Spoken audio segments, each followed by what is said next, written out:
सलाम, नमस्ते, सत श्री अकाल। मैं हूं रजा और आप देख रहे हैं रजाग्राफी की इंटरनेशनल प्राइम टाइम रिपोर्ट, जिस रिपोर्ट के अंदर पूरी दुनिया की बड़ी बड़ी खबरें आसान और सिंपल भाषा में मैं आपको बताता हूं। चाइना ने भारत के खिलाफ खतरनाक हथियारों की तैनाती शुरू कर दी है।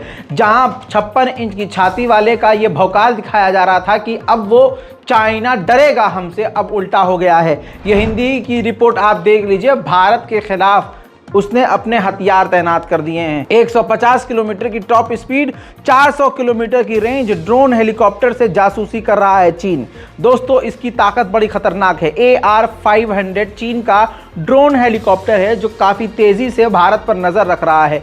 चीन ने समुद्र में दुश्मनी की टो लेने और जासूसी के लिए अपने ड्रोन हेलीकॉप्टर AR-500 को दोस्तों तैनात कर दिया है। AR-500 हेलीकॉप्टर 150 किलोमीटर की टॉप स्पीड पर 400 किलोमीटर की रेंज तक उड़ान भर सकता है। इसमें कई शक्तिशाली कैमरे और सेंसर लगे हुए हैं। ये कैमरे और सेंसर दुश्मनों की गतिविधि की जानकारी में सक्षम है। मेरे दोस्तों, ये एक ऐसा ड्रोन हेलीकॉप्टर है जो दुश्मन की हरकत को रिकॉर्ड करता है। लाइव स्ट्रीम के जरिए सारी लाइव फुटेज को अपने आकाओं को दिखाता है और लाइव ये सारा डेटा ट्रांसफर करता है। भारत के खिलाफ इस हेलीकॉप्टर ड्रोन को चीन ने तैनात कर दिया है। और अभी तो रुकिए, PL-17 मिसाइल जो है चाइना ने अपनी दिखाई है। पहले से ही ये चाइनीज एयरफोर्स के पास थी, लेकिन दिखाई उसने अब है। भारत के खिलाफ ये काफ़ी खतरनाक है और भारत तो कुछ भी नहीं, अमेरिका को निशाने पर रखकर उसने ये मिसाइल बनाई है। इस मिसाइल की ताकत आप पहले ये समझ लीजिए, सीधी और साफ बात, दुनिया की पूरी बड़ी बड़ी ताकतें जितनी भी हैं सब एक तरफ हो जाए और चाइना की ये मिसाइल एक तरफ हो जाए, क्योंकि पूरी दुनिया के इतिहास में पहली ये ऐसी मिसाइल है जो 400 किलोमीटर तक हवा में मार कर सकती है। 400 किलोमीटर तक वार करने वाली, वो भी हवा में। ये दुनिया की पहली शक्तिशाली मिसाइल है। ये जो लक़ब है, ये जो टाइटल है, ये सिर्फ अब चाइना के पास है। अब ये देख लीजिए फोटो, ये जो फाइटर जेट के नीचे जो ये मिसाइलें लगी हुई हैं, ये वही है PL-17 जो चीन के J-16S में लगी हुई हैं। और आपको बता दूं कि इस फाइटर जेट को हवा में उड़ते उड़ते फायर करने की ताकत इसके पास मौजूद है। और फिर ये मिसाइल 400 किलोमीटर दूर हवा में दुश्मन के परखच्चे उड़ाने में सक्षम है। दोस्तों, यही सबसे बड़ी ताकत बनकर ये मिसाइल उभरी है चाइना की, जो पहले से भारत अमेरिका के खिलाफ चीन ने तैनात किया हुआ है। उधर मेरे दोस्तों, चाइना कितना खतरनाक खेल खेल रहा है, इस बात से अंदाजा लगा लीजिए कि चाइना ने लाखों की तादाद में, करोड़ों की तादाद में फेक अकाउंट क्रिएट किए हुए हैं। जी हाँ, जो अकाउंट का इस्तेमाल भारत के इलेक्शन में और अमेरिका के इलेक्शन में करेगा। फेसबुक खुद ऐसे तमाम अकाउंट को, अब तक वो 5000 अकाउंट्स को ब्लॉक कर चुका है। कल मैंने आपको इंटरनेशनल प्राइम टाइम में बताया था कि अमेरिका की एक नेता ने कहा है कि चाइना हमारा दोस्त नहीं हो सकता। इस पर चाइना का रिएक्शन आया है। चाइना ने कहा है कि हमारे खिलाफ इस तरह की सोच को बंद करना चाहिए। हमने अमेरिका के खिलाफ कभी भी कोई ऐसा कदम नहीं उठाया है जिससे वो हमें दुश्मन की निगाह से देखे। दूसरी तरफ चाइना ने बताया कि अमेरिका का वॉरशिप इलीगल तरीके से हमारे समुद्र के इलाके में घुस गया था, जिसके कई घंटे के बाद, वार्निंग देने के बाद वो वापस हटा है। 2024 के शुरुआत में इंडो पैसिफिक के इलाके में चाइना के खिलाफ अमेरिका टोमाहॉक मिसाइल और टॉप मोस्ट एडवांस हथियार तैनात करने वाला है। चाइना और अमेरिका के रिश्ते सख्त और खराब होने वाले हैं। अमेरिका का सरदर्द अब यह है, ताज़ा तस्वीर देख लीजिए। रूस का पड़ोसी दोस्त, रूस का बेस्ट फ्रेंड बेलारूस, उसके राष्ट्रपति लुकाशेंको चाइना पहुंचे और चाइना के साथ उन्होंने कहा कि हम मिलिट्री टाई अप यानी सैन्य दोस्ती बढ़ाएंगे। उधर हैदराबाद के तेलंगाना के करीब भारत का एक ट्रेनर फाइटर जेट जो है वो क्रैश हो गया, जिसमें दोनों पायलट मारे गए हैं। ड्यूटी में तुमने फोन आई गए चापता कंपनी का ना, चापता कंपनी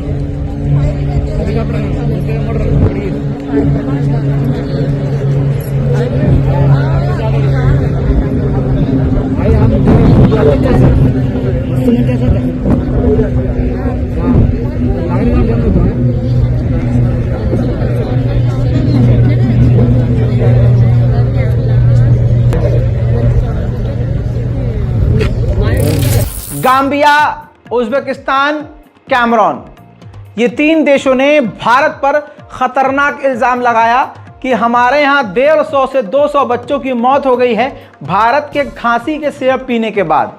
भारत के हमने कफ सिरप इंपोर्ट किए थे और हमने वो बच्चों को पिलाए थे। डॉक्टरों के लिखने की प्रेस्क्रिप्शन के बाद हुआ ये कि 150 बच्चों की उस सिरप पीने से मौत हो गई।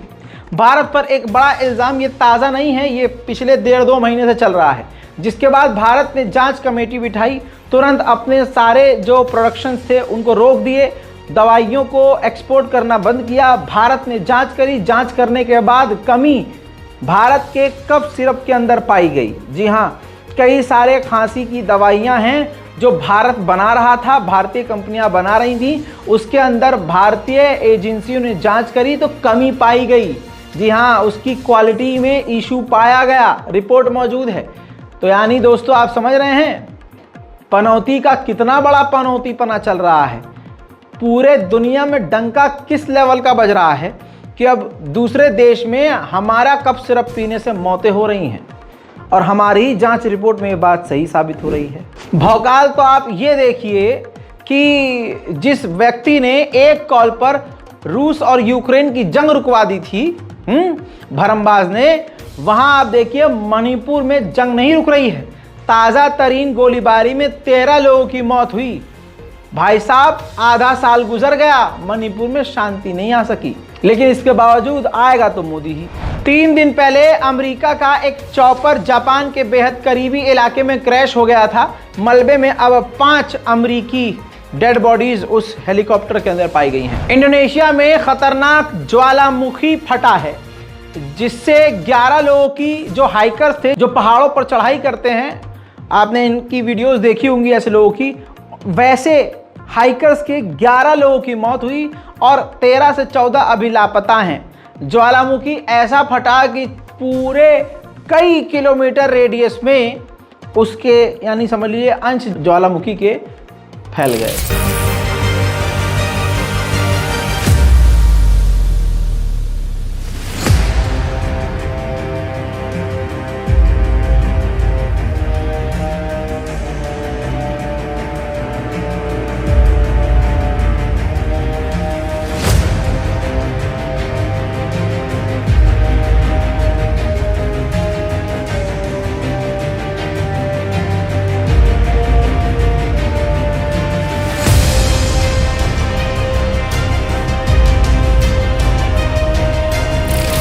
वक्त सबका आता है, गला सबका सूखता है।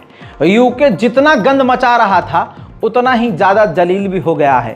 उसकी सिक्योरिटी कितनी टाइट है इस खबर से समझ लीजिए। यूके की, ब्रिटेन की सबसे खतरनाक न्यूक्लियर साइट स्टेला फील्ड, यानी ब्रिटेन की एक ऐसी जगह जहां ब्रिटेन का सबसे खतरनाक परमाणु हथियार है, वहां पर साइबर अटैक हुआ। हैकर्स ने उस पूरे डेटा को हैक कर लिया और जिसने ये हैक किया है वो ग्रुप रूस और चाइना के करीब है। साउथ अफ्रीका का एक देश नाइजर, जहां पर मिलिट्री कूप है, उसने यूरोपीय यूनियन के साथ जो एग्रीमेंट किया था कि हम आपका साथ देंगे और मिलिट्री सपोर्ट करेंगे, उस एग्रीमेंट को नाइजर ने रद्द कर दिया है। लीजिए दोस्तों, अब आइए पाकिस्तान से बड़ी खबर। आज इस रिपोर्ट में काफ़ी बड़ी खबरें हैं, इसलिए इस रिपोर्ट को शेयर कीजिएगा। अगर आपने हमारे चैनल को सब्सक्राइब नहीं किया है तो रज़ाग्राफी चैनल को सब्सक्राइब जल्दी से कर लीजिएगा। दोस्तों, पाकिस्तान के खैबर के इलाके में तहरीके तालिबान पाकिस्तान ने पूरी तरह से कब्जा कर लिया है। हत्ता कब्जा नहीं भैया, वहां पर सरकार बना ली है, स्टेट गवर्नमेंट बना ली है और हद ये हो गई है कि अब वो इलाके में पुलिस चौकी बना रहा है, सेना बना रहा है और धीरे धीरे सिक्योरिटी फोर्सेस तैनात कर रहा है। और ये भी हो रहा है कि लोकल लोगों को और बिजनेसमैन को वो आदेश दे रहा है, अथॉरिटी को वो हुक्म भी दे रहा है। तो आप समझ सकते हैं कि पाकिस्तान के हालात कितने ख़राब हो चुके हैं। जबकि टीटीपी से नफरत करती है पाकिस्तान की गवर्नमेंट, उस टीटीपी को तालिबान से भी निकालने को पाकिस्तान कह रहा है, लेकिन यहाँ खुद पाकिस्तान के अंदर ही खैबर के इलाके में टीटीपी अपने पैर जमा चुका है। गल्फ कॉरपोरेशन काउंसिल के साथ पाकिस्तान का सपना पूरा होने वाला है। पिछले 19 से 20 सालों से एक प्रोजेक्ट रुका हुआ था। उस डील के तहत पाकिस्तान गल्फ देशों के साथ बिजनेस ट्रेड करेगा, लेकिन ये डील रुकी हुई थी। लेकिन अब जीसीसी के साथ बहुत जल्द पाकिस्तान की ये डील हो सकती है, जो पाकिस्तान की किस्मत बदल देगी। वहीं पाकिस्तान और चाइना की हरकत देखने के बाद भारत ने मेडागास्कर के समुद्री इलाके में अपना युद्धपोत तैनात कर दिया है। उधर तुर्की के राष्ट्रपति रजब तैयब एर्दोगान कतर पहुंचे हैं और कतर पहुंचने के बाद उन्होंने कतर के साथ 12 ट्रेड एग्रीमेंट किए हैं। 9. toplantısına ilişkin ortak bildiri. İmzacılar Hakan Fidan, Dışişleri Bakanı, Muhammed bin Abdurrahman alanında işbirliğine ilişkin mutabakat sağladı. जो मैं कहता हूं वो हो जाता है। मैं काली जबान नहीं हूं, पनौती का फैन हूं, वो बात अलग है। मेरी बात समझ लीजिए कि आर्मीनिया अजरबैजान के बारे में मैंने 3 बार इस हफ्ते में रिपोर्ट किया और बताया कि आर्मीनिया अजरबैजान के बीच पीस टॉक चल रहा है। फिर मैंने ये भी अपने मन से ये बात बताई कि इन पर भरोसा मत कीजिएगा। लीजिए, हो गया।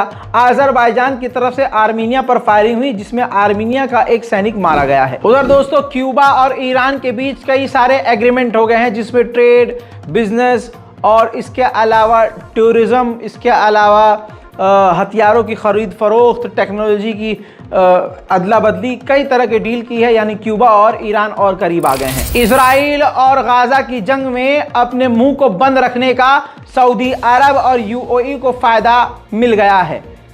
इसीलिए कहते हैं अरब पर भरोसा नहीं करना चाहिए।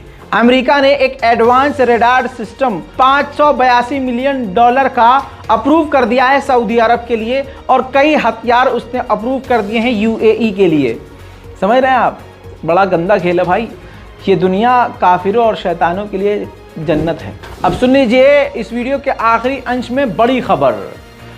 अमेरिका ने आधिकारिक तौर पर ऐलान किया है कि इस साल के अंत में, यानी दिसंबर ही तो चल रहा है, इस साल के आखिर में यूक्रेन के लिए जो हमारे पास फंड हैं वो ख़त्म हो जाएंगे।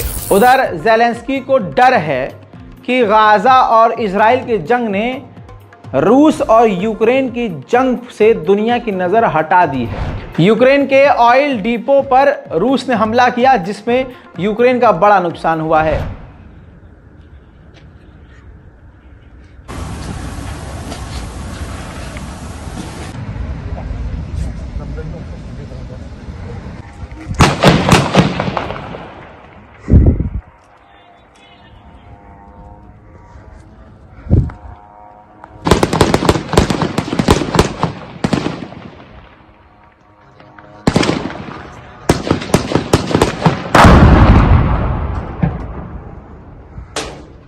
Седьмой, еще один идет, живы?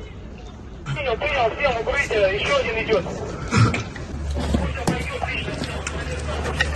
उधर रशिया ने कहा है कि अगर F-16 विमान यूक्रेन को मिलता है तो हम Su-57 अपना top most advance fighter jet उसके खिलाफ इस्तेमाल करेंगे। दोस्तों, स्पेन ने अपना रिकॉर्ड तोड़ दिया है।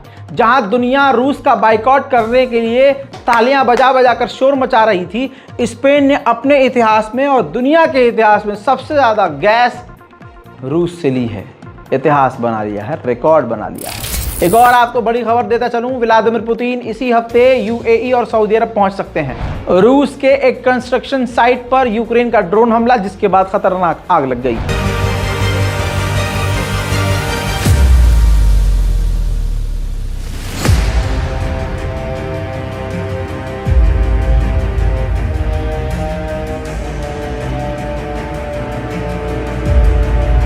बुल्गारिया के प्रेसिडेंट ने वीटो पावर का इस्तेमाल करके साफ इनकार कर दिया है। अब यूक्रेन को आर्म व्हीकल और हथियार बुल्गारिया नहीं देगा। दोस्तों, पनौती की वजह से हालात कितने नेपाल के बिगड़ गए हैं। जो गोरखा सैनिक थे, अब तक वो भारत के लिए लड़ते मरते थे, लेकिन मोदी सरकार ने भारतीय सेना को तोड़ दिया। कैसे? यह अग्निवीर प्रोजेक्ट लाकर, जिसके बाद सेना का फ्यूचर क्या होगा, सैनिकों का फ्यूचर क्या होगा नहीं पता 4 साल बाद। इसी वजह से नेपाल के जो युवा थे वो भारतीय सेना में, गोरखा सेना में शामिल होने से पीछे हट गए। अब नेपाल ने बताया कि इसी वजह से, ये नेपाल बता रहा है कि इसी वजह से, भारत की इस घटिया योजना की वजह से हमारे सैनिकों ने रूस की सेना को ज्वाइन किया और रूस की तरफ से यूक्रेन में लड़े, और हमारे 6 नेपाली सैनिक रूस की तरफ से लड़ते हुए मारे गए। अब उनकी डेड बॉडी वापस तक नहीं आ पा रही है और रशिया लगातार हमारे नेपाली सैनिकों को भर्ती कर रहा है।